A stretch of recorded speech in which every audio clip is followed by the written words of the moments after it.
Today's episode is sponsored by Santangel's Review.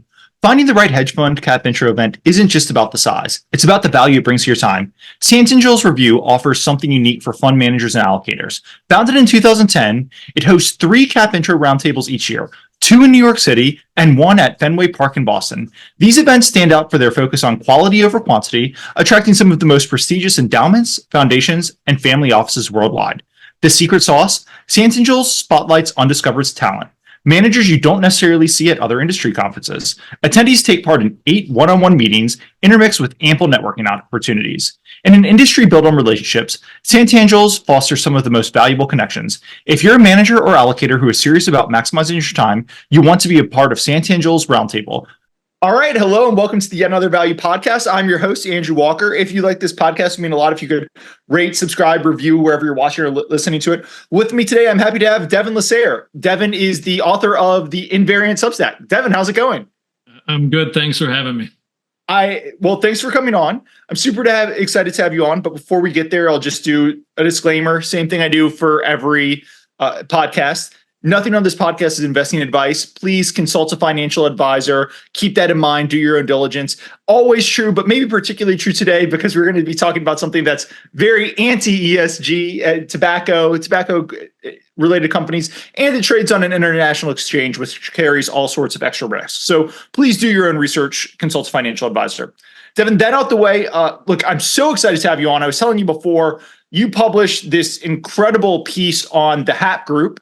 I'll include a link to it in the show notes for people who want to go through it. It's a very lengthy piece, but it's really interesting. Just awesome work on it. And as soon as I read it, I sent you an email within like 5 seconds that I'd love to have you on the podcast. So let's hop into it. What is the Haypp Group and why are they so interesting? Right. So I think it's pronounced Haypp, technically. I've trained myself so hard because from the Midwest, I pronounce everything with a hard A. So I say Haypp. And I've been training myself to try to say Haypp. I'm glad you corrected me because every time I read it, I actually read happy. And obviously the Y is the third letter, but I think of it in my head as the happy group. And it does make a certain, but okay, Haypp Group. We'll go with Haypp Group. I did the same thing when I first read it too. I kept flipping the P's and the Y. It's funny how the human mind works like that sometimes.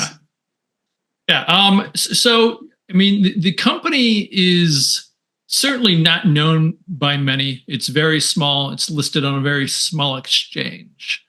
But even before digging into the company or kind of walking through that, I think it's maybe important to give a little context around the evolution of the industry and just getting to exactly where this company kind of falls into place. Just do one sentence on what they do so people know, and then let's go to the industry. Okay, perfect. So it is the world's largest online distributor of snus and nicotine pouches. They're still quite small but fast growing, listed on the NASDAQ First North in Sweden. Perfect. So let's do all the industry stuff. Sure. So, I mean, looking back, I think a lot of people have some idea of the tobacco industry. It's kind of inescapable. You've seen it one way or another, maybe researched it a little bit. Most people understand that prevalence has been declining for something like cigarettes. Volumes are down, offset by pricing power. Manufacturers historically have done pretty darn well. If you look at the last decade, though, something has occurred, which is the rise of next-gen products, also often referred to as RRPs, reduced risk products. And that's heated tobacco, vaping, and these modern oral nicotine pouches. And a few different scientific innovations have allowed these to really become popular. You have the heating element of heated tobacco. You have the nicotine salt technology, allowing vaping to best mimic the hit that a cigarette gives. Then you have a few different innovations leading to extracting nicotine from tobacco for the modern oral nicotine pouches. All of them, when you look at studies looking at a continuum of risk, if you look at, say, cigarettes having a harm factor, a risk factor of 100, you kind of go from 100 down to cigars, pipes, hookah, and then way down at the other side are these next gen products, because largely, and what is lost or unknown to most is that most of the harm comes from combusting tobacco. And when you remove the combustion, you reduce the harm substantially. And then again, when you go from tobacco to simply nicotine, you reduce those risks even further. And I think what's so interesting about that, and I've touched on this a bit in my writing, is when you look at affordability of these products, a lot of the time it's strictly focused on the monetary cost. Of course, manufacturers, they take price, offset volume declines, and then you kind of look at the inelasticity coefficient to look at, well, how does that affect, either people quitting or looking for alternative products. But a second cost is the health costs of using the product. When you look at the very, very high risk profile that something like a cigarette has, and all of the regulation occurring in the last 70-some years, looking to reduce usage because of the health harms, you get to ask the question, well, if you reduce that harm, do alternative products not become inherently significantly cheaper from that perspective? And if they're significantly cheaper, are you potentially unlocking a huge amount of suppressed demand to use nicotine? And that's a big overarching idea that I explore in a lot of my writing. And then, with that said, I think we can maybe start talking about Haypp Group. So obviously that is great background and benefits from a lot of those trends right there, the largest provider. But let me just ask one thing there. So I think one of the reasons, because I was telling you before, I guess he's at Robati and he published, so I can say it. Spencer Sibeli had this great research report on Haypp, and I kind of flipped through it and was like, oh, not for me. And I think it's because I've never used tobacco, I've never been into it. I was like, oh, modern tobacco. I guess at the end you said, hey, there's this suppressed demand for tobacco, right? Where for nicotine, for nicotine, where cigarettes have been vilified. They're very expensive. And, if you're growing up, it's a very old person thing, right? Like if you got hooked on it 20 years ago, yeah, you're probably still smoking. But if you're 18, most people aren't exactly like, hey, I want to go spend $500 every month to smoke tobacco and then get cancer in 15 years, most likely. But you said that's gone, but there's this suppressed demand for nicotine. And I just want to ask, is there I know a lot of my friends dip, a lot of my friends do this sort of stuff, but I've never done it, but just as someone who hasn't, what's the demand for nicotine, right? Outside of the smoking, how much is there demand for this? Absolutely massive. I mean, so when you think about worldwide, there's over 1 billion people that smoke, right? And that number is potentially still growing and will hit 1.1 billion soon before it maybe peaks. But if you look at the rest of all of the different tobacco products and then next gen products, the aggregate industry volumes right now on a global level are actually growing. They aren't declining like when you just break out and strictly look at cigarettes. And likewise, historically, when you look at the industry, even with those volume declines, the industry has always grown the profit pool. It's never really shrunk historically. Even today, when you look at some of these next gen products, and smaller players taking share from larger manufacturers, the total global profit pool is still growing. And I think what's interesting is when you break out next gen products separately, you have a couple different interesting factors. One is the substantially reduced risk profile, which has a longer tail effect that's really beneficial for everybody, which is, you think of governments and the history of regulation around tobacco. It's because of the health harms. If products are far less harmful, in theory, they're going to embrace those qualities and embrace tobacco harm reduction policies in their frameworks for how they regulate these. And if they do it properly, they will see a reduced total harm to their society, even if total nicotine usage increases. And you can look at a country like Sweden, right, where they have a very high prevalence of oral usage. And they were really the kind of birthplace for modern oral nicotine pouches. Very high prevalence, but their smoking rate is substantially lower than the rest of the Western world. And when you look at tobacco-related harm, significantly lower than everywhere else. And so I think a country like that is a great kind of example of what can occur if countries take what I think is a sensible approach to regulation. But then what happens is you have also the consumer, they get to enjoy nicotine, but they're harming themselves less. And so they get to live a lot longer. That's a pretty good deal for them. Can I ask one more question? Yeah. So I think I was kind of leading the witness there, but I probably do believe like there is demand for it. I 100% believe there's demand for it, right? Like, people are willing to do it with cigarettes, which are stinky. Sure. My other question would be, so Haypp, and this can start getting us into there, but they are mainly selling pouches, right? Oral pouches. A lot of the demand to me seems to be the vapes, right? And whether that's the illegal vapes on domestic, whether that's the illegal vapes, the cotton candy flavors that you're not supposed to sell, but as Evan Sandell came on and pitched Haypp Group, and as he would tell you, you can go get them from pretty much any bodega, or whether that's the legal stuff that the jewels and that type of stuff that people are doing. A lot of it seems to be the vapes, and the oral stuff generally seems to me to be people like older people who are kind of, I was hooked on tobacco. I was hooked on cigarettes, and I'm switching here so I can keep getting my nicotine fix while trying to kind of wean off cigarettes. So I guess my secondary question, again, this is getting us probably too far into the Haypp Group, but is that demand for oral really there, or is it more like, the people who are just getting off cigarettes, but 5 years, 10 years from now, like it's always a shrinking pool because vapes actually kind of dominate the demand? Does that make sense?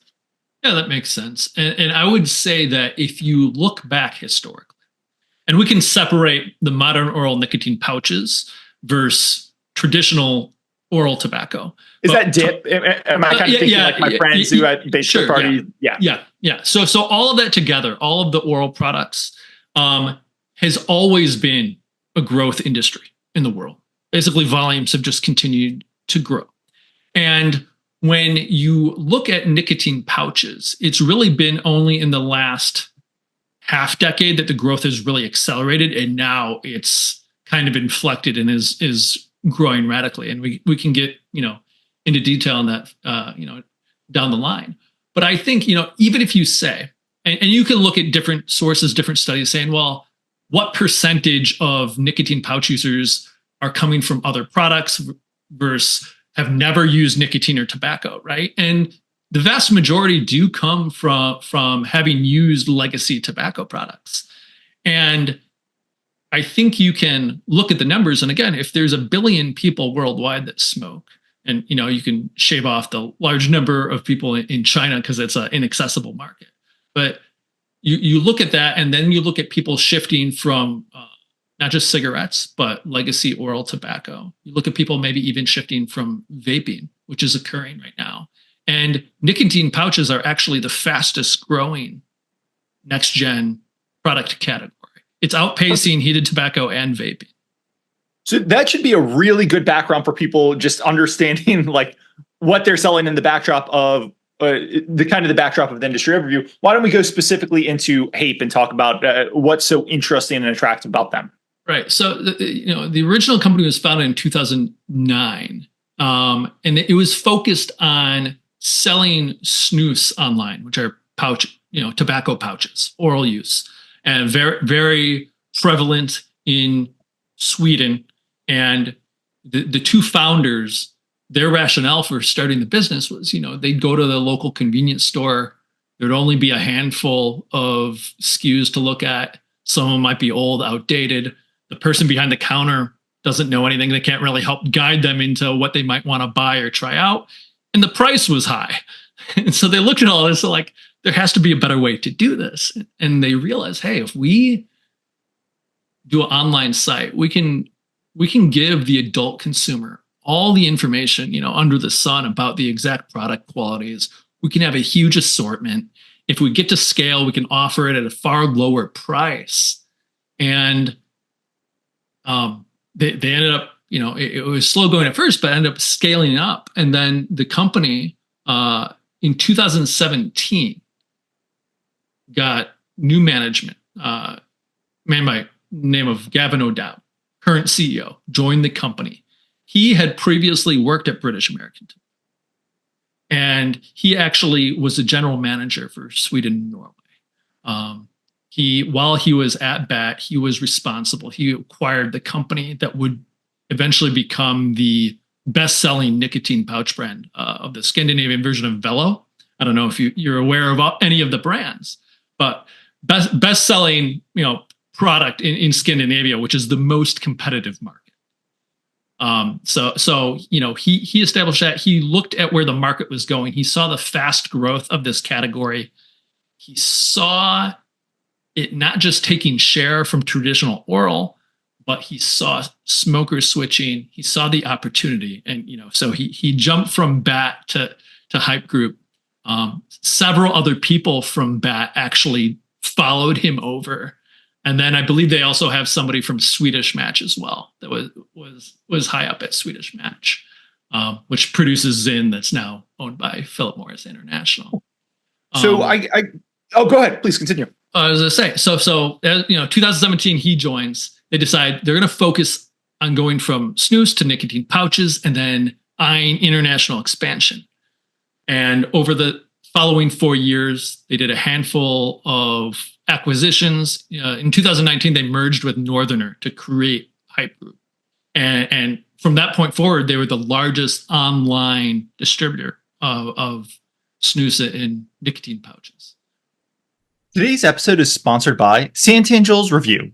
Finding the right hedge fund cap intro event isn't just about the size. It's about the value it brings to your time. Santangel's Review offers something unique for fund managers and allocators. Founded in 2010, it hosts 3 cap intro roundtables each year, 2 in New York City and 1 at Fenway Park in Boston. These events stand out for their focus on quality over quantity, attracting some of the most prestigious endowments, foundations, and family offices worldwide.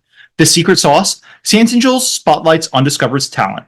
Managers you don't necessarily see at other industry conferences. Attendees take part in 8 one-on-one meetings, intermixed with ample networking opportunities. In an industry built on relationships, Santangel's fosters some of the most valuable connections. If you're a manager or allocator who is serious about maximizing your time, you want to be a part of Santangel's Roundtable. That's great. You had a question?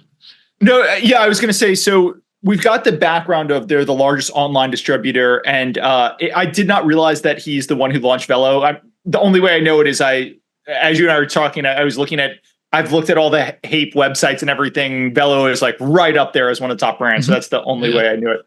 So I guess when I first heard about this, right, online distribution of snus and nicotine pouches, my first thought was like, okay, cool. That's about the most commoditized, lowest margin business I can think of, right? Like, yes, I guess you could argue like you've got a diaper.com situation where, hey, these are things that people are getting frequently, so you can get them on auto subscribe and save. But then I was kind of like, cigarettes, like I could go to the convenience store down the street and walk and go pick up the thing. And in this case, there are a lot of brands, but there are probably 3 brands that are going to make up about 2/3 of sales. So like you're getting squeezed on one end by your supplier, you're getting squeezed on the other end by just pure competition. It's online, so everybody knows Google probably makes the most money of everything online. So I guess I'd just love to start by diving into like, obviously you've shown it, the results shown it, but why is this not just like the most competitive, lowest margin business? Like what is so differentiated and different about them? Right. Because I mean, when you first hear about it, you go, okay, a super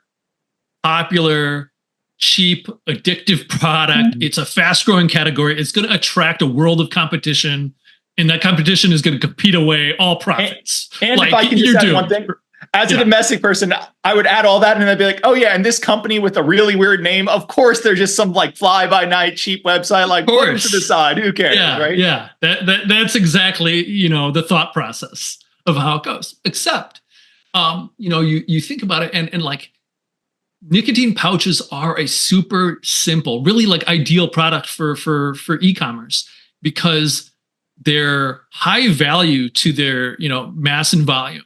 And they're all uniformly sized. And so it makes kind of fulfilling orders and shipping like really, really simple and straightforward. which again, if it's so simple, then that kind of invites competition. Along with that, like it's even better, more attractive because it's like non-cyclical. There's basically no product returns for this category. And so just everything you would want for an e-commerce product, it basically checks all the boxes, right? And then we come to regulation, right? There's complex regulation covering this product category. Along with that, the complexities of navigating different tax dynamics, whether your country by country, state by state, jurisdiction by jurisdiction. Not very easy to do. And along with that, when you think of the online space, you have to think about, well, how do we get eyeballs on our site? And traditionally, when you think of scaling into a fast-growing category, you go, oh, well, we'll have a paid ad budget, and we'll allocate some to Google, we'll allocate maybe some on Facebook, Instagram, whatever, and we'll figure out what the highest return on that spend is, and we'll kind of balance it accordingly. And as a category grows, well, we'll scale our budget up and adjust whatever. The issue with anything regarding tobacco and nicotine is platforms like Meta and Google, their terms of service restrict paid advertising on addictive products. And so you can't just go out, and even if you have all the money in the world, you can't just dump it into ads to try to get eyeballs onto your sites. So I cannot, Facebook, Instagram, TikTok, any of these guys, I cannot go dump, even if I'm not advertising for Zyn. I mean, Zyn also, or one of these, I can't advertise for Zyn. And even if I wasn't, I can't go on and say, hey, come buy your generic brand nicotine pouch from Devin and Andrew's Nicotine Emporium. Yeah, so it's not 100% restricted. There are some small, I would call them loopholes, but greatly prohibited, where it's not large and it's not scalable. And the same goes for trying to sell on a site like Amazon. They have a similar terms of service where. Have you looked on Amazon? I'm sure you have. Have you looked on Amazon? Sure. Yeah. So when you look, it's so funny because you find all these things that look just like Snus, just like the real thing, right? Mm-hmm. They're coming in the little circle aluminum containers, but when you read the fine print, like you don't know any of the brands, you're like, oh, I guess just the big brand. And all of them say nicotine free, tobacco free. They're clearly just trying to get, here's an uneducated Amazon consumer who's just going to buy this thing and not realize. So I've been trying to explore and wrap my head around like the alternative oral usage space. And a lot of those are like caffeine pouches, or they have other like supplements in them that are supposed to give you like a boost of energy. So it's like, all right, you pop something in your mouth where it gives you that, lasting flavor and it gives you a boost of energy. It's like, okay, I guess I can understand the appeal. But yeah, like radically different category, right? So just sticking with the lack of advertising. So there's two things I want to ask. So one, I am not on TikTok, but I have read articles about there's things called Zyn-fluencers, right? So I think I want to ask you, one, to describe what a Zyn-fluencer is, and two, could you and I loophole around for Andrew and Devin's Nicotine Emporium? Could we go to influencers and pay them and say, look, we can't put an advertisement on Facebook, but we will pay you $1,000 to be like, I just got this nicotine pouch from Andrew and Devin's Emporium, use this discount code to get 20% off your first order. Right. So, I mean, I suppose you could do that, right? Hard for me, I guess, to define a Zyn-fluencer. Like outside of Twitter, I'm really not on social media. I don't know the whole influencer space. But I suppose if I try to take a stab at it, I mean, it's somebody that loves the product and is kind of, speaking out in great favor of the product, right? And they love it so much they talk about it, but they're not getting paid, to my understanding. They're just brand ambassadors and they love it and they're just sharing their enthusiasm. Yeah, I mean, I wouldn't necessarily say ambassador because I think that has a certain connotation with being affiliated, right, with the company. But I mean, the company doesn't hire these people. And so I think, there have been a number of headlines popping up recently talking about lawsuits, especially in the US, talking about in the US, the most popular pouch brand Zyn, right? It's kind of what you're getting at here. And if you look at it, most of the meat of the complaints, I've read all of these lawsuits over. There's not a lot of substance in there, in my opinion, and it's allegations that are kind of really unfounded. And if you want to say, hey, underage people are seeing all of this content, it's like, well, is it the manufacturer's responsibility or is it the platform's responsibility? They're not associated with these people at all. These people can kind of say and do as they want, right? They're just expressing their personal opinions. Where do you draw the line? And at the same time, you can look at things like underage usage of these products in the US, and it's abysmally low. And so I think there's not a lot of substance in some of the very public alarm that's been sounded recently. No, I'm trying to think of it. If I was on TikTok and I was a 19-year-old drinking, like you wouldn't go after Bud Light for the 19-year-old drinking their product. Like you'd go after who sold it to them. You might go after the platform for allowing like videos of underage drinking, but you certainly would. And it's kind of crazy if Zyn is like, hey, people love our product. They're going on and saying, I love Zyn. There has been no money changed hands. All the money has come from them to us. Like when they buy our product, it's kind of crazy to go after them and tell them they need to crack down. So let's keep focusing. So we've got Haypp Group. We've talked about some of the moats they built up, right? They're online. This is a difficult space to jump in because if you and I were going to form any other retail thing, we'd go in and be, look, customer LTV CAC, right? We're going to go acquire a customer by doing a lot of advertising. We'll get the customer, we'll get their contact info, and we'll try and form a relationship with them. Perhaps it's, hey, people want to steal our customers.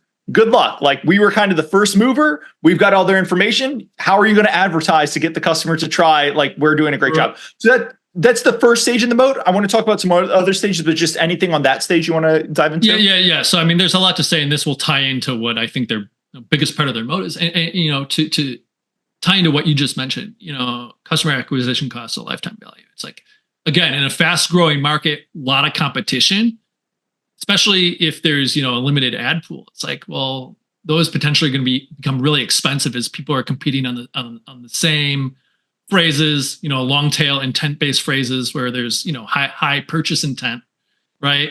And you better hope that you can afford your acquisition costs, and you really better hope you've reasonably calculated your LTV. Because if you're really off base and you're, paying an arm and leg trying to compete in that space, especially as the category is growing, it's like if you're off, all of a sudden, maybe you're not really making such a return on that spend, and you're burning money, right? Let me give you an anecdote, because I think this is both an interesting anecdote, and I'd love to hear how you think about it relating to the Haypp Group. So prep for the podcast. Again, I am not a smoker. I don't use any of these, but I looked up a bunch of terms around Zyn and On, which are the two biggest domestic brands, is my understanding. So I looked up a bunch of terms to try to see like, hey, who's popping up at the top? And the top organic result was Nicotine, which is Haypp's US brand, right? That was one of their two US sites. Yeah. There were three sponsored results above it. There was Zyn, the website itself had a sponsored result above it. Yeah. GoPuff and Prilla were all above it. And I don't believe Prilla's Haypp Group, right? It is not. It is it's much smaller than them, but it is one of the relatively larger competitors. Yeah. And the reason I thought that was so interesting was confirmation. The organic term, their brand was at the top of the organic term for all of these. And I probably did 10 to 12 of them. Sure. But on all of them, there were sponsored numbers that were above them. And you could view that two ways, right? We could say, to your point, hey, maybe these guys are burning insane amounts of money on CAC and they don't realize it. And eventually these things will be dropped and all be. But, I was also kind of like, oh, but you can CAC your way in it. It's not like most of the results are probably some person who's got a hankering wanting to get it subscribed. Like they probably go through Google, not a Facebook or something. So I wanted to throw that anecdote over to you because I thought it was kind of interesting. Yeah, it's interesting. And so Haypp also does spend some on paid advertising as well. And, in talking with them, they've kind of explained it as they don't spend a lot on it, and they abide by the terms of service, and they largely do it to kind of poke and prod and see where their holes are and kind of reverse engineer to see how their competition is operating. But they spend less than 1% of net sales as paid advertising. Like it's very, very low. Something like 97% of Haypp's traffic comes from organic sources, and the vast majority of that comes from organic search. And this ties into exactly what their true moat is, or one of the key pieces, rather, which is their focus on search engine optimization. I have some experience. More than a decade ago, I did quite a bit of SEO work, and I've kind of seen how Google's algorithm has evolved. And this company has been laser focused on everything related to search engine optimization, which back in the day used to just be stuffing keywords into, as frequently as possible on your pages to rank for those certain terms. And nowadays, Google has become very sophisticated in lining up search results that are best calculated to deliver on the intent of the search, the desire of that user using Google. And it factors in every variable under the sun. And it's going to look at your product variety, your pricing, the ease of using your website, reviews, your overall reputation, authority. The list goes on and on. That all gets factored into how you're going to show up in these results. And as the largest, Haypp owns the vast majority of the organic search results. Like, really, I think it's something, the last stat they shared was they get something like 2/3 of all clicks for spaces 1 through 3 in the search results for anything related to nicotine pouches, which is kind of obscene, right? And when you think about retail at a physical level versus the online level, like you go into a convenience store, maybe they have 20, 30, even 40 SKUs, and that's it. And the person behind the counter, if you ask them, tell me about these, they just like, pick one. I don't know. Like, I have a line of people behind you, just make your purchase and whatever, right? Like, I'm glad you started going into the retail, because this is the next question, right? When I first started hearing about them, my second thought was I instantly switched over from, okay, cigarettes. How do I personally think most people buy cigarettes? And that's, they go to the gas station, or I see them in front of me at the bodega, and they get a pack or they get a carton, and then they do it. So I wanted to, it seems like one of the reasons that online is better than in store is same as Amazon, right? There's a really long tail. Like, I thought in my head, hey, I'm just tossing some nicotine into my mouth. But if you go to the store, yes, you can get that. But if you go online, you could get cotton candy flavor, spearmint, like you can get all the flavors, and that long tail of flavors is really attractive. That's one. I'll concede that. But I wanted to ask more about it because these Snus cans, they cost what, $3.50 to $5 per can, and they're small. You can fit them in your pocket. They're the the icebreakers, whatever. They're the size of that thing. Very similar, yeah. And I wanted to ask a little bit on cost, because the other thing with cigarettes is there's all sorts of regulatory shipping and nightmares, and we can talk about the regulatory in a second. But shipping a Zyn, like, if I'm going to get 3 of them, that's a $10 order. I'm a little surprised that Haypp can do this so profitably, because sending 3 of them, it's going to get stuck in a mail carrier. A lot of the margins going to the manufacturer. The cost of having one person go grab 3, stuff it into an envelope, and then ship it. There's a reason a lot of these knickknacks, I kind of think of like the dollar store, right? Like, yeah, these little knickknacks, they cost absolutely nothing. But the reason the dollar store does it profitably, and it's not all on Amazon, is because Amazon's realized, hey, having a worker go and pick out these things, like the worker's time would eat all the margin and then some, to say nothing of the shipping costs. So I just wanted to ask, like, Haypp selling these things for $3.50. There's the convenience store down the street. Money is obviously a thing. They're often selling a lot cheaper than the convenience store. How does that price and everything and their cost structure work out? I realize I just threw so much at you.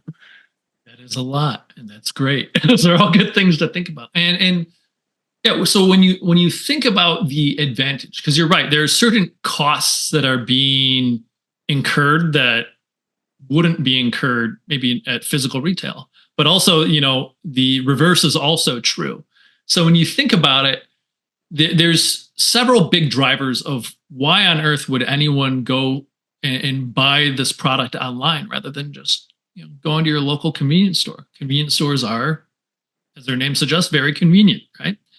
Well, instead of that assortment of 20, 30, 40 SKUs on a global level, Haypp Group has over 800.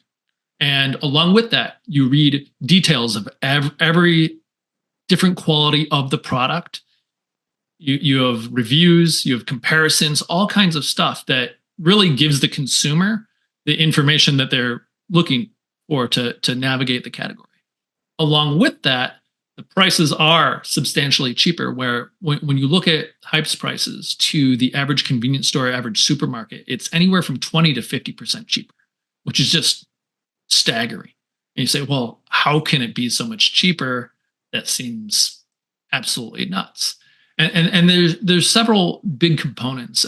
You touched on the having a picker grab a couple cans, and how can it make sense to just grab a couple, put them in a bag, slap shipping on it and go. It's like, well, again, it's all very uniform, it's all very standardized. So if you think of one of their warehouses, you have a bunch of modular units. You have a belt running down, essentially these bins. You have lights lighting up for each. It's almost like little dispensers for all the SKUs, right? So it lights up and say, oh, 2 here, 3 here, 4 here, ding, ding, ding, ding, ding.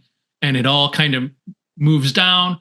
All of those get thrown into shipping bags, taped up, automatic shipping label, printed up, slapped on, and then bulked and prepped for their shipping partners. It's all very straightforward.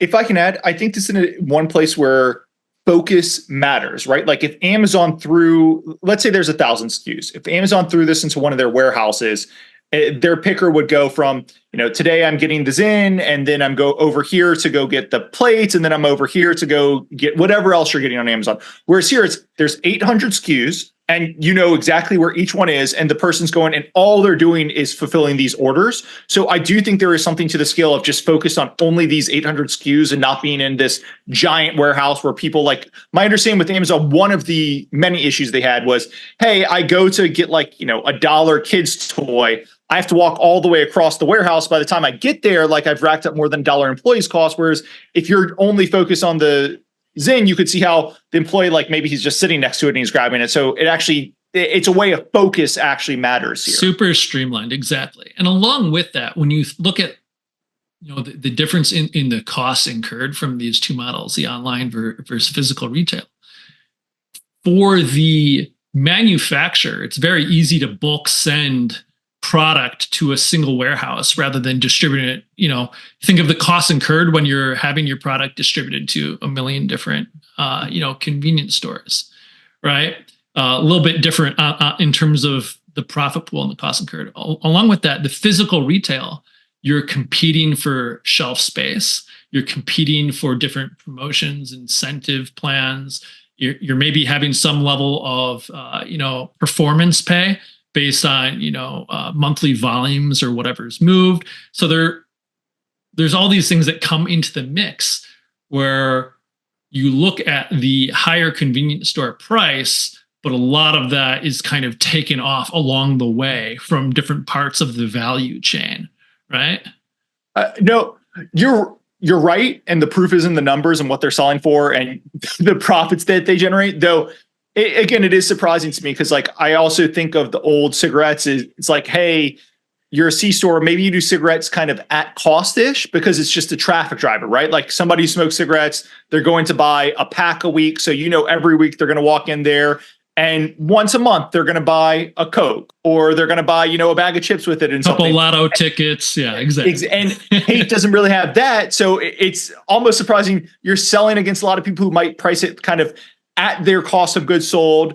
A lot of the end range margin where, for Haypp, they're going to send it in the mail to you. They have to pay for that. Whereas if I was buying from a C-store, I kind of I don't see the cost of my time of going to it, but they managed to dodge all that and they still undersell it. So I think that's a good overview of why they're able to undercut on price. Anything else on kind of the C-store or Haypp selling cheaper you want to talk about? Yeah. So, really, and I touched on this a bit in my piece, but really it's kind of a virtuous cycle that shares the idea of scale economy shared, right? Which is you get to a point where you have the widest assortment at the cheapest price. And when you think about people shifting from physical to online to make their purchases, those are two major drivers. They're people that have already become knowledgeable about the category. They like the category. So now they're consuming more, they're spending more. And they have two thoughts. One, can I get this product for a lot cheaper? Yes, they can. And two, what else is out there? Because I only have access to these, maybe if I go to all these different convenience stores, maybe I only have access to 50 SKUs. So what else can I try out? Other flavors, other strengths, other brands, right? I mean, you've described a virtuous moat, right? Where you have the most customers, you have the best pricing, you have the best selection. Like that's a virtuous moat that's almost unable to be overcome. So I want to talk about the next risk. And I think there is something in there you said that's interesting. Haypp's got 800 SKUs, right? They've got the best flavors, the best selection of everything. I really like Diet Dr. Pepper. I try not to drink as much of it as I used to, but I really like Diet Dr. Pepper. I do not switch. I do not say, hey, I've been drinking Diet Dr. Pepper for a month. This month, let me go try Coke Zero or something. Diet Dr. Pepper is my game. So I just want to ask, and you'll see why this matters in a second. Like if you and I are into nicotine pouches, how often is the average user kind of switching? Because I could see both. If you like chips, one day you might want barbecue, one day you might want ranch. Yeah. Drinks, you kind of stick with the same thing for the most part. How often is the same user switching? Because I could see you saying, hey, if you like the cinnamon flavored nicotine, like that is what you get every day of the week, or are they switching up? That's an awesome question. I love it. And it's great because Haypp has actually provided a fair amount of data in the past in terms of consumer trends. And the interesting thing is you have a couple different kind of major core cohorts of consumers. You have some people who like you, it's the equivalent of, I drink my Diet Dr. Pepper, I drink my classic Coke, whatever. It's like I only do Zyn wintergreen, 6 milligram strength. That's all I want. I don't care about anything else. That's it. Right. And is switching up strengths a thing? Like will people go 6 to 12 or? Yeah, I think some people do. And I mean, and there's also a correlation to kind of what their previous usage, rate was, whether it was a legacy product or something else. So if they were smoking, 2 packs a day and they're trying to use this as a replacement, it's like, well, 3 milligrams probably isn't going to be enough. They're going to want something stronger, right? To satiate that craving. I pop 4 packs in my mouth of maximum strength, and yeah, no jokes. I think total tangent, but that's why also like strength caps don't really work because no joke. It's like, well, you say, well, the max you can have is 6 milligrams. It's like, all right, well, if people want 12, they're going to pop 2 in, right? Like, there's no stopping that. So, but that's total tangent. Tied back into the cohorts. So you have a large group of people where they find the specific brand, flavor, strength. We're like, oh, this is my jam. I love it. Maybe there's some other great stuff out there, but I'm really happy with this, and I'm not really interested in exploring. Just like there's all kinds of new drinks coming out every year. You're good with Diet Dr. Pepper. You probably don't think much beyond that, right? And so they have a subscription model where people can just sign up and go, hey, I consume about this much every, week, every 2 weeks. I want this brand, strength, flavor, get this much to my door every 2 weeks, my happy camper. And, it's really straightforward. I don't have to think about it. I don't have to make extra trips to the store, whatever. What's super interesting is, from my understanding, Haypp doesn't really prioritize the subscription model, which sounds really weird because I think most people, they have it burnt into their brain that, oh yeah, subscriptions, recurring revenue, it's nice and stable. Like, when you said that, I was shocked because I thought like the whole thing here, online store, I thought the whole thing was get people on the subscription and it sounds like it doesn't make sense. It's like, well, why the hell would that be the case? And along with the large cohort of people that are like you, there's all of these people where, along with becoming more interested in saving on money as they're consuming more, they go, well, if I can shave off $1 per can, I'm consuming 7 cans a week, or whatever the math ends up being. It's like they're looking to save money.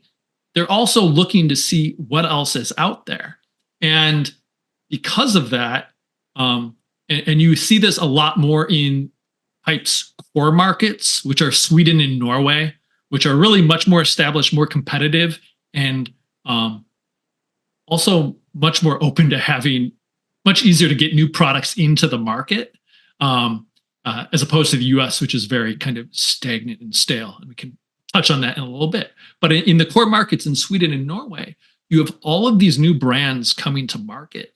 And along with that, because Haypp has a large installed base and they can get your product in front of the eyeballs of all of these people, they're actually kind of the go-to partner to do product trials and tests and raise awareness of new brands. And so because of that, they've kind of become the de facto partner for any company looking to get into this space. And along with that, it's wonderful for consumers because you have a large cohort that's looking to continually try new, whatever new is. And it's not just, strengths. It's not just new flavors.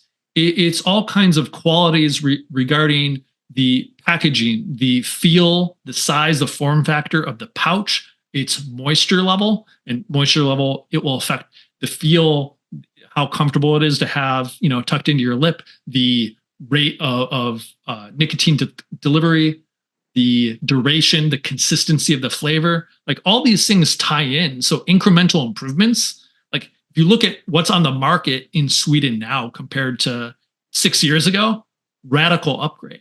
And there's a lot of consumers who want to continually go out and try new stuff. And I think it was late last year, Haypp provided a statistic where a large chunk of consumers fall into the cohort of wanting to try new SKUs. And I think it's something like an average, they try on average, and numbers, I want to say 8.2 new SKUs per year or something.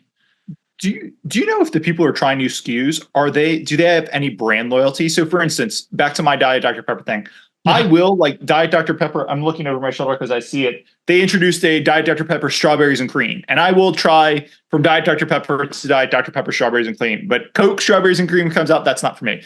Like right. in this, if I am a Zyn person, am I willing to hop over and try a Velo? I'm looking at the site, Velo Freeze X Strong because that flavor sounds good. Or is it kind of like my old Diet Dr. Pepper? I was like, well, look, if it was in the Zyn flavor, I would try that. But I'm not a Velo person. Does that make sense? Yeah, that makes total sense. And so I think that is the ultimate kind of lingering question, especially for the major manufacturers, in that they have this scaled production. They have currently the dominant distribution. Can they leverage that to build that kind of brand affinity? And does it mirror anything like their legacy products, right? And I'll say, like, it is occurring to an extent. They are building a degree of brand affinity, that loyalty you spoke of.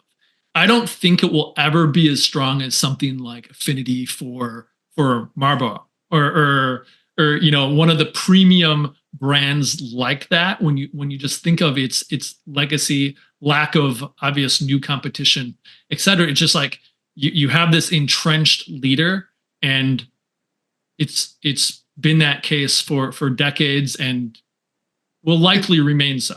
Right. Because here's the biggest, there are two big risks that stare at me. And the biggest risk, and this gets into it, is these guys can deliver the cheapest, right? Mm-hmm. But they have, again, I think it's Zyn, On, and one other make up about 2/3 of the market. And if Zyn says to themselves, hey, why are we giving Haypp all of this margin? Why are we letting them grow? Why are we letting them have power over us? We're just going to have people go direct through us, right? Very similar to how Nike's much bigger than Foot Locker. This isn't quite fair, but Nike looked at Foot Locker and said, hey, we're giving them all of our new high heat products. Let's cut them off. Let's have people go direct.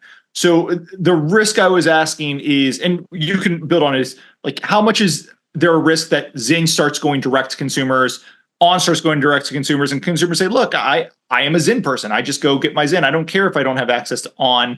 Now there's cost thoughts. There's all sorts of thoughts, but that is the largest risk that strikes me. And everything Haypp can do to prove out, like, hey, for a while there was the thought of, and some brands do still have this, like with Nike, hey, Nike needs us just as much as we need them. If Nike loses Foot Locker, well, we're 20% of their sales, and yeah, we're going to lose some sales, but a lot of the people are just going to go buy Adidas instead, right? Because Foot Locker, if Zyn lost Haypp, maybe Haypp says, okay, cool. Like, yes, you're going to take some consumers with you, but 90% of your sales are just going to go to on or below. So I've rambled there. I'd love to hear how you kind of think about that. The brand's going direct to consumer risk, because that's the largest risk, it seems to me.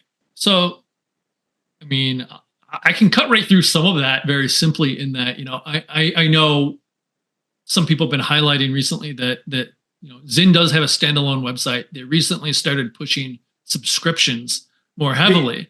They were the top Google result paid, but when I searched Zyn, it was Zyn was the top, and then the top organic was perma. And one other thing, you mentioned subscriptions. I was shocked when I looked at Haypp and I kind of didn't notice it. I thought there'd be like a subscribe and save button. I don't see any subscribe and save button. So they really are pushing people for the one-time thing. Sorry, continue on Zyn. Yeah, so it's really interesting, and I've kind of tried to deconstruct how the online market looks exactly, and trying to think about, well, where are all these different companies? Where are their true interests, and how can they align? Is there a reason to go one way or another? And you look at the Zyn standalone site. Not only, they do paid advertising, but they also rank very highly for all kinds of brand specific terms, mostly for Zyn, unsurprisingly, right? It's, they sell exclusively Zyn. They're going to focus on capturing that market. Now, what's interesting is for people going online for just Zyn, they're probably already using Zyn. They are familiar with it. Now they're just looking to maybe lock in at a slightly, cheaper price or get a subscription for convenience. Those aren't the people looking to explore. Those aren't, and they probably aren't the people using other brands, right? If somebody's only ever used on, the odds of them going to the Zyn online store then setting up a subscription are pretty low, right? But what's interesting is there are a couple points. One is that Swedish Match, now owned by Philip Morris International, they don't actually fulfill and distribute the orders on the Zyn site. That's actually handled by Scandinavian Tobacco Group, which is and it's like a negligible part, of their business, but they use their U.S. infrastructure to handle that. They haven't talked out, I think, for like the last 2 quarterly calls. Not sure what's going on there, but like it's. Or I think they maybe mentioned it for one sentence, saying, "Yeah, it's growing, like Zyn's growing like wildfire in the U.S., which is good for us, but it's a small part of their business."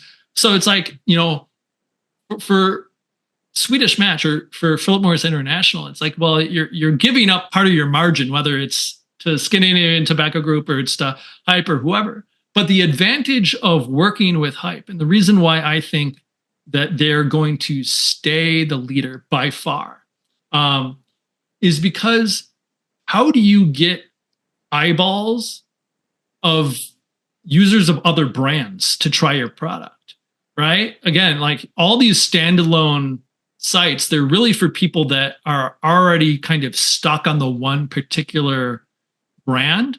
They're not looking to branch out. And also it's like, well, are you going to give up and only have your product on your standalone site? If you don't have it on the largest, portfolio of sites in the world, anyone else that is willing to stay listed on there is going to inherently get more eyeballs and get more sales. You're conceding that entire space. And so everybody kind of needs to stay on there. Along with that, there's 2 key points, which is there's this additional virtuous cycle of when you look at the core market, Sweden and Norway, you have constant new introduction of new products, new iterations. Something like 1/3 of all the products haven't even existed for more than a year on those sites. You're talking a lot of just iteration, whether it's new variants of existing manufacturers or new manufacturers trying to break in. Like, how do you get eyeballs? How do you reach the consumer? How do you get people to try a product? How do you get data to understand how it's being received? By far the most economic resource is to partner with Haypp Group to make that done. I can't remember if it was your write-up or Spencer's write-up or a different write-up I read in prep, but I think it was yours. But somebody pulled a slide from one of Philip Morris's investor relations decks, and it was something talking about Zyn. And if you looked at the source was actually the Haypp Group, right? So I had that, and it was Altria. Altria, they talk about, so they have On in the US and they're piloting On Plus, which is a moist pouch variant, piloting it in Scandinavia, partnering with Haypp to make that happen. Again, so something we haven't talked about and is really another reinforcing pillar of Haypp's moat is their insights business. Now, they're by far the largest in this space online, right? And they have over a decade worth of consumer data on snus, and then more recently, nicotine pouches. Along with that, all of the new brands, they partner with the company to try to launch these things. They have every single data point. I think they said something like 4,000 data points for every consumer that uses their website, along with all this data of every single brand, all these trends. And so what happens is they take all of this data, they clean it up, they package these insights products to sell to manufacturers to help them navigate the space. And it can be anything from understanding the category on a global level, on a country level, looking at data for a specific brand to try to identify M&A targets. It will also, be used for trying to identify, maybe gaps in terms of strengths, flavors, searching just trends in consumer behavior. That all gets packaged and again is exceedingly valuable to any manufacturer. It seems like the long run, I'm not sure because you would probably piss your partners off, but it seems like in the long run, they need a private label brand or maybe multiple private label brands, because you could imagine, A, that takes them off the risk of Zyn wants to go off, because if Zyn wants to go off, they say, great, we're going to push more traffic towards our private label brands. And B, if they're getting the most insights, like instead of just giving it to the brands, be like, brands, go figure it out yourself. We're going to take it and we see like mango's popular, watermelon's popular. There's not a mango watermelon flavor. We're going to launch that. Yeah, eureka moment right there. Yeah. So what's interesting is they've explicitly said they're not going to get into manufacturing their own. Makes sense. Yeah. And they've laid it out in that, it's not in the interest of the consumer and it's not in the interest of the manufacturers, which they aim to serve both. Right. And I think also, you get into some complexities of, how do you authentically best service, the interests of all these other manufacturers if you're pushing your private label? You look into a situation like Amazon Basics, right? And how that's gone and the criticism that's received. But looking at this more fully, the insights is so interesting because like as the category grows globally, insights will become more and more valuable. Now, they don't specifically break out the financial contribution of this insights business, but you can think about it really straightforward. Like you collect all this data, then there's a development cost to like clean it up and basically package it as a data product, right? And they also offer some like custom insights solutions, which are more bespoke, more costly, less common. Normally they package everything and like they set a price at the start of the year, and then each year that renews. And because there's more data, they take a step up in price. And then, well, people want to buy that year's data or they don't. And a lot of manufacturers opt to. But what's interesting is in the core markets, while they don't break out the exact contribution, you have the upfront development cost, but you have this constant growing competition from all these manufacturers. Everybody kind of needs this data to figure out, what's going on in the market and how are we going to get to market. Also, along with that, like you can pay for a premier placement on Haypp site. You can pay for product trials at the checkout. There's opportunities for upsell to trial your product. There's all these additional forms of monetization through these offerings, which is really interesting. If you think about it, like Instacart stumbled onto. There's questions, but it's a pretty good business where, hey, look, we sell everything and we can direct traffic to different grocery stores by saying, hey, like groceries are a commodity, whichever gives us the best cut, we'll direct. And B, milk is a commodity, whichever milk brand pays for the top advertisement, we'll put it to the top of the bucket. Like if you can run the business of picking groceries, which is tough, but if you can get that to work, like there's a lot of really high margin profits. Here you've got all of that. And then some as the category leader. I want to ask two more questions before we wrap it up because you've been generous with your time. We're towards the end. The other big regulatory thing that jumped out to me, right? This is online selling of nicotine pouches. I live in New York City. You cannot get tobacco delivered to you. You cannot get cigarettes sold to you online. And I think I'm a believer in the, hey, like, look, free markets, people should be able to do what they want. And this is way, whether you believe it's riskless or this is 100,000 times better than smoking cigarettes, right? So I believe in a lot of, I'm not going to say this is public health benefits, but risk reward, public health, all that. Still, I can't get cigarettes delivered to me. And this is a very small fraction of the market. And I do think there is a vaping crackdown coming just because of all the teens smoking cotton candy. I could imagine a world where either cities, states, federal governments start saying, hey, just no tobacco or nicotine getting sold online, period. Because, we don't know if if little kids are buying it or we just don't want to because vaping's out of control.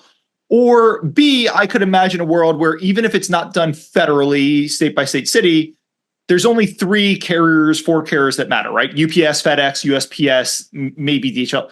I can imagine all the carriers looking and saying, hey, the risk reward of none of them do alcohol, right? And the reason none of them do alcohol is in part because it's expensive, it's heavy, but if they deliver an alcohol bottle to my doorstep and my 6-month-old daughter somehow gets it and decides to have a party, they're going to be in trouble because they didn't confirm someone who's 21 got it. I could imagine a world where the 4 distributors just say, hey, we're not making a lot of money. Why are we even working? So I just wanted to put over that, like the online model risk of, you could just ban it and have people go to the C-stores. Yeah, it's a little less convenient, but they can still get their nicotine fill. How do you think about that? So I don't know specifically who I think there are alcohol or wine subscriptions people can get online. And so there are partners Uber bought Drizzly for over $1 billion. And I know they have some shipping partners that get it to the households of people. Though, like Uber Eats is a person physically goes to the store, buys it, and then it brings it to your doorstep. Whereas Haypp is, hey, you buy it, it's from a warehouse, it's put in a box, and correct me if I'm wrong, it's shipped over USPS or UPS or something. Yeah, you have a couple different options. That for each country, they partner kind of with the optimal providers. But this is warehouse. Haypp is warehouse online versus the Uber Eats model, I believe, is just a man goes to the grocery store and buys your alcohol and then hands it to you. Those are two different things. Yeah. So, specifically for nicotine pouches, there are a couple of things to consider here. Comparing to alcohol, it's like one with alcohol, it's like it's larger, it's bulkier, it's heavier, prone to breaking. Right. So shipping can be a little more difficult if you break a couple bottles. There's all of that. Nicotine pouches, again, small, super lightweight. You can't break them. You can chuck them against the wall. They're going to be just fine. Along with that, they take this ultra seriously. So they partner with a number of companies for both at the point where you plug in your credit card, you plug in your online details, you verify your age online.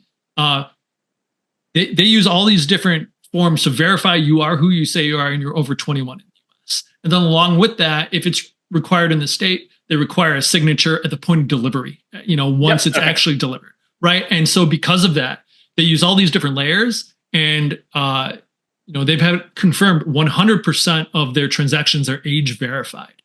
So, they don't have any teens figuring out how to, skirt the system and get this stuff delivered. I'm obviously domestic focused, so I understand regulations and there have been some.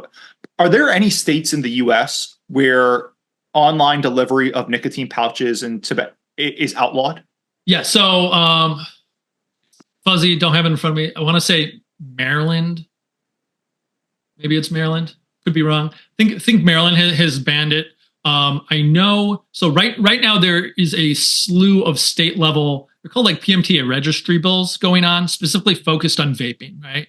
I'm sure you've seen some of the chatter about that. And the idea is that if a product doesn't have a marketing granted order or doesn't have a PMTA, a pre-market tobacco authorization. product authorization application pending, mouthful, with the FDA, then they're going to basically be off this registry, not allowed to be sold in a certain state, and then the state will enforce against any products that are infringing on them. And so some states, I know, again, can't remember off the top of my head exactly, some are now starting to look at, well, maybe along, with this registry, we sneak in the idea that, oh, maybe we'll ban online sales, or maybe we'll restrict flavors. And there's other states doing similar actions. Late last year, we saw California ban flavors, right, outright for all these products. And so certainly, generally how I'm thinking about it is on a federal level, I don't think it's likely that we'll see something like an online sales ban for nicotine pouches. And I don't think it's likely that we'll see a sweeping flavor ban. I think it's also unlikely we'll see, a cap on strengths. Though again, people can pop multiple pouches in if there is a cap. So that's kind of irrelevant anyways. On a state level, we're going to see all kinds of things changing. But I don't think it's all going to be inherently bad for Haypp. And the reason is when you look at other geographies, other countries, there have been measures taken which have ended up being a tailwind. Like if you look at Germany and you look at kind of restrictions prohibiting like physical retail, but you allow online sales. It's like, well, what do you think happened for Haypp Group in that situation, right? Why Germany outlaw physical retail? I don't know the rationale. That escapes me. I just know that they did. But and then also like it's so bizarre because like you're not allowed to have, if you ship them online, like you can't sell them from Germany, but within the EU, they're allowed to sell and ship. So I believe that Haypp uses their distribution warehouse from Sweden and then ships them into Germany. But that's legal. I'm obviously thinking domestic when I ask the question. And I do think a risk is, hey, everything gets swept up into, there obviously needs to be some reform around vaping and everything gets swept up and it's just like a crackdown on all of it, right? I think that would be some type of risk. But the other side is regulations and everything tend to actually be better for the larger player because it just increases that cost, right? What happens with IDFA or all the European things? Yeah, the cost to run a Facebook or Google goes up, but guess what? Now you can never start a Facebook or Google competitor. Right. Exactly. So I could see that. I want to end with the question of valuation. First, I talk domestic when I ask regulation because again, I'm domestic. But the interesting thing here is like, I think the valuation is, can you give the valuation with and without the US? Because the US is actually a growth market for them. It's not their mature market. So maybe we quickly talk about that. Yeah, it's so interesting because, when I think about this company, it's interesting because on paper, like if you look at current net earnings, they're trading a very lofty like earnings multiple, right? Because you have the very profitable core markets, which is Sweden and Norway, but you have losses being incurred in the growth market segment, which is the UK, Austria, Switzerland, Germany, and the US. But what's so interesting is that the growth markets are growing at a rather ridiculous pace. And the US is by far the largest market for nicotine pouches in the world. It's something like 5 times larger for a market like than the core markets for this company. And there was something said, I think at the end of last year by Gavin, which was like the growth in the last 6 months in the US market, that total volume, it was greater than the whole Sweden and Norway market combined. It gives you an idea of like just how big the US is and how fast it's growing. And so we can strip out the losses of growth markets entirely. And we can look at core markets. So like, last year they did something like 190 million SEK in EBITDA, and their current EV is, call it 2.7 billion SEK. So something like 14 times for the core business on an enterprise earnings, right? And again, that core business excludes the super growth, huge US market. So if you think the US market can hit scale and profitability, like that's a free call option we're talking about from there. Right. And so what's interesting, the core markets are still growing by double digits. Like, you're talking growing by 10, 11% a year total. Now what's happening is nicotine pouches are growing are growing faster than that in those countries, but it's also cannibalizing legacy volumes like snus volumes, right? And so there's some push and pull on that dynamic. But again, like across the board, Haypp basically owns around 80% of the online share in all of these countries that operates in. And something that's super interesting is when you look at all of tobacco and nicotine, like nicotine pouches are like a tiny little fraction of that. Globally growing, let's call it 30% plus year over year for the whole, world. Some countries growing much faster than that. But what happens is as countries mature and as more consumers again become acquainted with the product category, they're looking to save money, looking to explore new flavors, more people gravitate online over time naturally. And so online penetration is very, very low in some place like the US, where it's just a couple percentage points of the total market. And so you go, well, if the US is growing, call it 60, 70% year over year, what happens if you take that, low single digit penetration and you double it? Or to get to the equivalent penetration in Scandinavia, you multiply it by like times 6, right? The growth rate for a company like this, like it can be rather astronomical. It's kind of hard to wrap, head around the numbers. But again, so to go back to the valuation, 14 times core enterprise earnings that are growing double digits, capital light, don't need much reinvestment at all. And I believe there is a definitive moat here. They've retained large market share and they're continuing to, grow and reinforce that moat. Today's episode is sponsored by Santangel's Review. Finding the right hedge fund cap intro event isn't just about the size. It's about the value it brings to your time. Santangel's Review offers something unique for fund managers and allocators. Founded in 2010, it hosts 3 cap intro roundtables each year, 2 in New York City and 1 at Fenway Park in Boston. These events stand out for their focus on quality over quantity, attracting some of the most prestigious endowments, foundations, and family offices worldwide. The secret sauce? Santangel's spotlights undiscovered talent. Managers you don't necessarily see at other industry conferences. Attendees take part in 8 one-on-one meetings, intermixed with ample networking opportunities. In an industry built on relationships, Santangel's fosters some of the most valuable connections. If you're a manager or allocator who is serious about maximizing your time, you want to be a part of Santangel's Roundtable. One of the toughest things is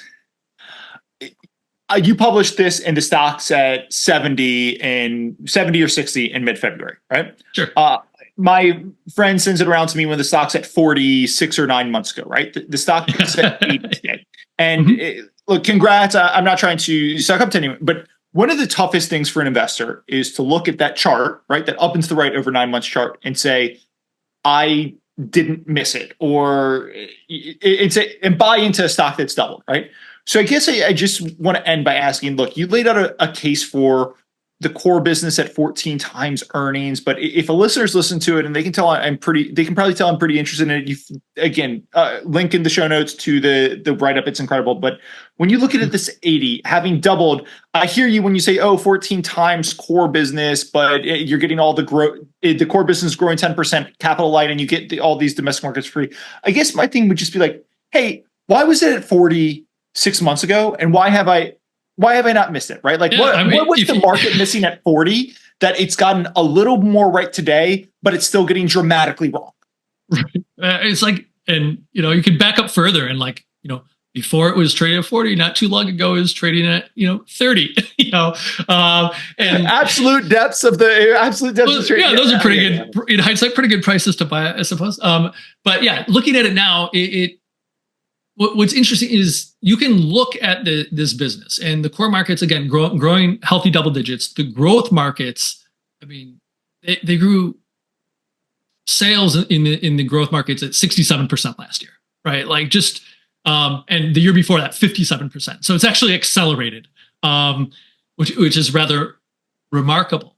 if you look at their guidance, it's like, so let's think about it. They call it 80 a share right now, whatever. I think, yeah, when I published it was maybe 60 or something. So pretty quick run up since then. What they're guiding to in 2025 is top line of 5 billion in sales. Okay. They're at about trailing 3 billion right now. So that's a pretty substantial jump up, going from 3 to 5. Along with that, they've basically said that their growth markets are going to inflect to profitability, and they're going to reach mid-single digit adjusted operating margins with that. Now, you can look at how they break out their adjustments. They subtract out some consulting, legal costs, and then I think amortization of the acquired intangibles related to the sites they acquired to get that adjusted figure. But if you do some rough math on, okay, 5 billion in sales, 5 to 7 adjusted operating, it's like you're looking at an enterprise right now of 2.7. They basically said that capex is always going to stay capital light, like 1.5%, 2% of sales per year. The marketing is less than 1% of sales each year and decreases each year because that isn't getting scaled up. And then the company, starting in Q1 of this year, is going to break out a new segment, which will be emerging markets, which will be trying to establish into even more countries. And then new categories in existing countries, including kind of branching out into vaping, doing some light testing with that right now. But all in all, you look at the total reinvestment needs, and they've basically said previously that, hey, we're going to just sink every dollar we generate into growth. And we don't care about showing profits on paper. We're going to keep growing this company because we think the opportunity is immense. But they've kind of adjusted that and said, hey, after 2025, even maintaining this level of reinvestment, the growth markets will have scaled, inflected to profitability, continue to reinvest in the emerging markets. We're going to be generating substantial cash in excess of what we need to manage this business. So we're going to evaluate, starting to return capital to shareholders, which likely means maybe in 2026, instating a dividend while continuing to grow. And it's kind of odd, again, because you look at the numbers of, growth markets growing 50, 60, 70% year over year and be like, yeah, we can achieve that by reinvesting almost nothing, right? It kind of implies, again, you look at their footprint, they use a mix of third-party and self-owned warehouses, but like well under maximum capacity, lots of room to increase capacity, relatively capital light to add in more, 3PL, third-party logistics warehouses. Continuing to scale this and invest in core business, it just isn't capital intensive. And there's a pretty straightforward path on how a whole lot of operating income converts to, free cash flow down the line. Actual last thing, and then I'll let you go. I am a little surprised by the not capital intensive. And I'm not calling for this to be like a steel manufacturer, but if I just think, if this is the Amazon of online tobacco sales, right? Like Amazon does buy and build huge warehouses. And I understand you can rent a little bit and they can use 3PL and stuff, but I'm surprised that there's not more capex into buying and building warehouses here, especially because I would kind of think you would want to have your own warehouses just on the off risk that, if you're using a third party and they say either A, hey, there's somebody who will pay more, so we're kicking you out, or B, hey, you guys are the best, you've got a lease, but as soon as this lease expires, we need you out because, tobacco. We're either rightly or wrongly going to ESG, worried about the health risk, whatever. Like, I'm surprised that capex is so low. So I just want to ask quickly on that. Yeah, so it's interesting. I think if we circle all the way back to the beginning of our conversation, you talk about just the focus on this, like the simplicity of the product, how everything is uniform. It's like you think about what they need to increase the footprint of this very modular setup to fulfill and handle distribution. It's really straightforward. And again, like, most of their warehouses, they have them on these long-term leases. You have pretty straightforward equipment to handle this kind of stuff. And then you have your personnel expenses. And when you look at the fixed costs, it's not hard to extrapolate growing volumes. And you look at where the operating leverage can really, start to shine, especially in the US when things are growing. In the UK, where things are growing this fast, you go, well, if they're not at capacity, it's not terribly difficult to add a bit more capacity. You have X fixed costs, ridiculous inventory turnover. I think it's something like times 15 times a year. So their working capital requirements really isn't, all that ridiculous. The beautiful thing about this on inventory, like when you have an addictive, non-discretionary product, you can probably plan out your inventory almost to the day, right? Like it's got to be just insane in terms of what you can do. Yeah, I can't really think of any company off the top of my head that has this kind of velocity. It's kind of obscene. And along with that, they've been kind of, it's been interesting to see how they manage their working capital. They have this overdraft facility, and then at the end of every year, it looks like at the end of every year, they basically drastically increase their inventory at the end of the year when they're anticipating like inbound price hikes from certain manufacturers at the start of the next calendar year, right? So it's like, all right, we're going to max this, build up inventory. But then again, like you said, like there's so much visibility into like future sales, especially with their insights. They can manage their working capital rather, precisely. Hey, actual last question, and then I do have a comment, and then I'll let you go. We can keep going. No, I appreciate it. And look, longtime listeners will know when I try to make the podcast for an hour. I generally go over a podcast because I'm just having fun and learning so much. So we're approaching 90 minutes, so that is the reason. If I was smoking a pack a week and I switched to a Snus, or a Snus, Nicotine, whatever, am I right that I would save money?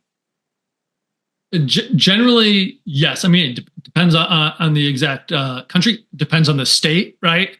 Not only does affordability vary from country by country, but state by state in the U.S. Like it depends. If you live in New York or Virginia, you're paying two very different prices for a pack of cigarettes, right? I was just wondering in terms of pricing power, because when you said the manufacturers increase pricing, like the great thing is everybody who touches tobacco understands these guys raise prices like crazy. The consumers understand it, the distributors. I was just kind of thinking, if I'm switching off tobacco, ignoring, hey, I'm probably not going to hopefully reduce my risk for cancer. Hey, I won't smell, less social stigma. I was also thinking, hey, if I used to spend $50 a week on cigarettes and I switched to $20 a week on Snus, maybe like I've got more price elasticity, if that makes sense at all.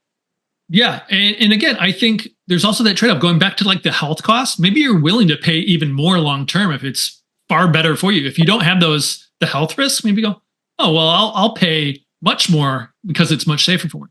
But generally, when you look at it, like there isn't this federal level excise like there is on cigarettes. There isn't the master settlement MSA payment per pack like there is of cigarettes that's baked into the retail price. Yeah. Right. State level. So some states have basically, no excise tax on pouches. Other states have implemented something. I'm sure down the line when they realize this is growing, we're leaving money on the table, not taxing this, they'll apply. More states will apply excise taxes, but I think they'll leave a pretty remarkable differential between that and cigarettes to again incentivize people to switching to reduce the health costs. And because of that, I think when you look at the contribution margin of these products for manufacturers, I think they can have rather remarkable margin profiles for a company like Haypp. Historically, like you can look at core markets. Snus is being cannibalized by nicotine pouches, so manufacturers of snus are taking price to offset those volume declines. Haypp has been able to manage their price and basically protect their own margins. And likewise, you look at the nicotine pouch space where it's very innovative over there, lots of new products. Some of them are not exercising pricing power, right? Because they want to be attractive from the right price point. Nonetheless, Haypp hasn't had an issue really kind of protecting its margins. And along with that, as it grows, in the grand scheme of things, while it's the largest in the online space, it's a very small company overall. And as its volumes grow, most of its supplier agreements with the manufacturers are based on calendar years, which are based on the previous year's volumes. So you think as they keep growing each year, they kind of get a step up in potentially their margins because they're able to get better pricing, better agreements with the manufacturers. Along with that, they have the step up in the pricing on their insights data. So you can kind of extrapolate that as volumes grow and think about what the margins might evolve to. Well, Devin, again, we're running like this has been absolutely fantastic. We're going to have you back on for another one, but I will just remember everyone, the piece, which I'll include a link in the show notes, was probably the best investment research I've read so far this year. I say probably because I've read some good ones and I don't want to hate on anyone, but it is really worth reading. And I think you can tell from this podcast, it's a fascinating idea that's worked well, but hopefully has a lot longer to go. So Devin, I'm looking forward to having you back on, but thanks so much for coming on. Thanks for this, and we'll chat soon. I appreciate it so much, man. We only got through like a third of my notes, but man, it felt like we only talked for 20 minutes. So it was a blast. Thank you so much. Appreciate it. A quick disclaimer. Nothing on this podcast should be considered investment advice. Guests or the hosts may have positions in any of the stocks mentioned during this podcast. Please do your own work and consult a financial advisor. Thanks.